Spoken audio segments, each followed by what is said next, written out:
Assalamualaikum warahmatullahi wabarakatuh.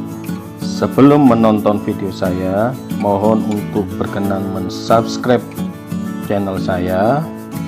Semoga dengan mensubscribe channel saya mendapatkan rezeki yang melimpah ruah dan selalu bahagia selama-lamanya.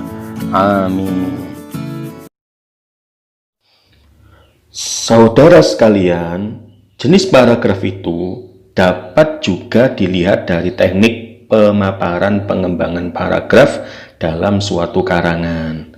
Berdasarkan teknik pemaparan pengembangan paragraf dalam suatu karangan ini, paragraf dibedakan menjadi 1. Paragraf argumentatif, 2. Paragraf deskriptif, 3. Paragraf naratif, 4. Paragraf ekspositoris atau eksposisi, dan 5. Paragraf persuasif. Kelima jenis paragraf tersebut dijelaskan sebagai berikut. 1. Paragraf argumentatif.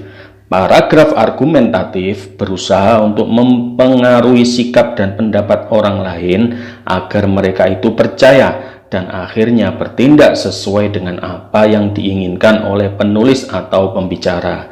Argumentatif merupakan suatu dasar yang fundamental untuk meyakinkan orang, membuktikan pendapat atau pendirian pribadi, atau membujuk pihak lain agar pendapatnya itu diterima. 2. Paragraf deskriptif. Paragraf deskriptif bertalian dengan usaha para penulis untuk memberikan perincian-perincian secara detail dari objek yang ditulisnya. Paragraf ini bertujuan menggambarkan bentuk, rupa, sifat, atau corak objek pengamatan.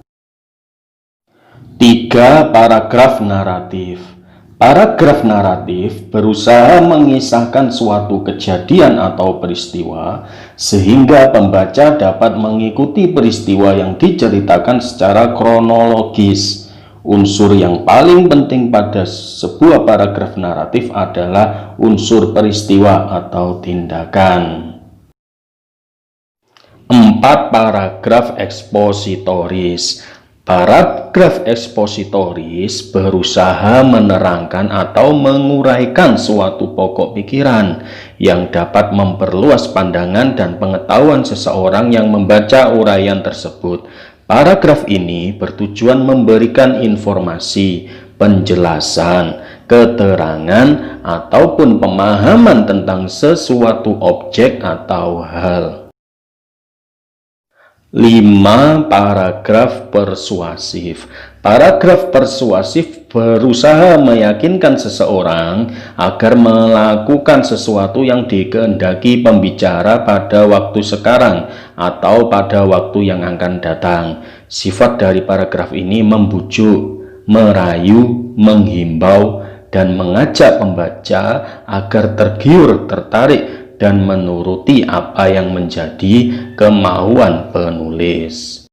Contoh soal. Kita perhatikan ini ya, artikel ini. Lihat ini, Ratisang. Apakah ini narasi? Sepertinya seperti narasi ya, tapi ini tidak menekankan ke peristiwa, tidak ada kejadian-kejadian yang menghebohkan, peristiwa yang terjadi, tidak seperti cerita. Ini menjelaskan seperti pengetahuan ya. Ini lihat, karirnya sebagai peragawati internasional, terus pernah bergabung agen model Singapura, Kuala Lumpur, New York maupun Milan pernah ia lakukan. Ini dia juga pernah berpose pada majalah Woman Affair di Singapura, Vogue Sposa Italia di Maroko pun telah ia rasakan ya. Terus ini menjelaskan tanggal lahirnya wanita yang pada tanggal 8 Desember nanti. Ini tanggal Desember, ini Desember 2022 ya. Bulannya. Usianya 40 tahun, semakin mantap melangkah di atas catwalk ya. Berarti ini eksposisi atau ekspositoris.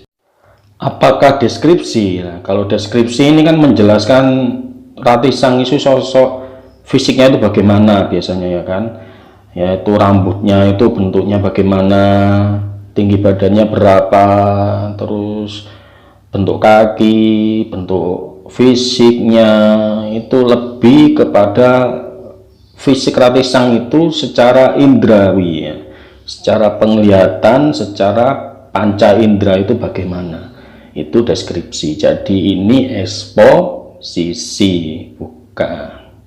bukan narasi atau deskripsi ya.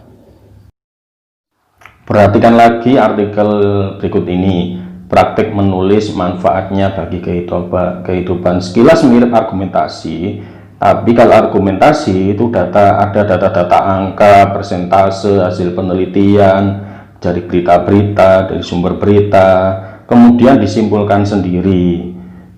Jadi sesuai pendapatnya penulis. Nah, ini memang pendapat, tapi lihat itu ada di kata-kata terakhirnya. Oleh karena itu, sebaiknya Anda memiliki keterampilan menulis dengan banyak praktik menulis apa saja. Nah, dari kata sebaiknya itu, kita bisa melihat bahwa artikel ini adalah persuasi. Kata-kata sebaiknya ini adalah himbauan. Himbauan, ajakan, dan bujukan untuk banyak memiliki keterampilan menulis dengan banyak praktek. Ya, menulis apa saja, yaitu di kata-kata di kalimat terakhirnya, yaitu maka ini adalah paragraf persuasi. Perhatikan lagi artikel berikutnya ini ya. Nah, ini berkunjunglah ke pasar Silungkang. Intinya ini ada masakan menu lontong pical kuah bajarangnya. Ya, ini berarti deskripsi sudah nampak ya. Ini kuah kacang, bumbu pecel dimasak di atas tungku, disiram pada lontong. Terus ini lagi lihat ini salah satu kedai Mambek ya. Ini menjelaskan, mendeskripsikan semua ini loh. Khusus untuk lontong pical lagi di paragraf ketiga, kuah bajarang lontongnya dimasak dengan persiapan tersendiri ya. Campuran kapur siri atau sada dibenamkan bersama adonan lontong saat masih dimasak. Ini menciptakan sensasi seperti buih air soda saat proses pemasakan, serta menghasilkan tekstur dan rasa lontong yang mirip putih telur. Nah, ini dari deskripsi secara indrawi ya, dari mata, dari rasa, dari indrawi lah intinya di situ, yaitu maka ini adalah deskripsi. Artikel selanjutnya ya, ini kita baca sekilas dan cepat. Ini sudah jelas sekali bahwa narasi, lihat ada tokonya yaitu Khairuddin ya, ini bercerita, ini peristiwa, menekankan pada peristiwa dan kejadian, yaitu tiba-tiba beberapa pria berbadan tegak menghentikan laju kendaraannya. Mereka mengaku petugas gabungan dari Polda Metro Jaya. Nah, terus tentu saja pria paruh baya ini terkejut bukan kepalang, itu Khairuddin ini ya. Apalagi orang-orang asing yang tak dikenalnya ini tidak memperlihatkan surat penangkapan sesuai dengan prosedur lazim. Nah, ini menekankan pada peristiwa dan kejadian yang dialami suatu tokoh, biasanya itu seperti itu. Maka ini sangat naratif ya, maka narasi ya. Nah, perhatikan artikel ini sekali lagi. Nah, kita baca dengan cepat ya, sekilas. Ini mengandung data-data, angka-angka ya. Sekitar 5 ton ikan emas yang dikembangkan petani di sepanjang kawasan ini mati kekurangan air ya. Ada angka lagi, ganti rugi yang mencapai rata-rata 100 juta per desa. Nah, ini adalah argumentasi. Mengapa ya, ini argumentasinya di sini. Buntut kematian ribuan kilogram ikan emas itu mengancam kredit pinjaman usaha perikanan petani Keramba macet, hampir dipastikan. Nah, ini ada hampir dipastikan, ini kata-kata ini jelas adalah argumentatif sekali ya, sangat argumentatif. Sifatnya adalah sangat berpendapat dengan disertai data-data itu. Hampir dipastikan tidak akan terbayar kredit itu hingga masa pengembalian habis. Nah, oleh karena itu para petani ikan emas dalam Keramba tersebut mengajukan tuntutan ganti rugi itu.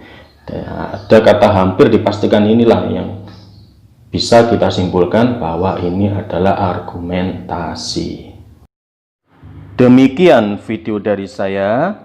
Bagi yang belum mensubscribe channel saya, mohon untuk berkenan mensubscribe ya. Semoga bahagia, sejahtera, dan sentosa selama-lamanya. Amin.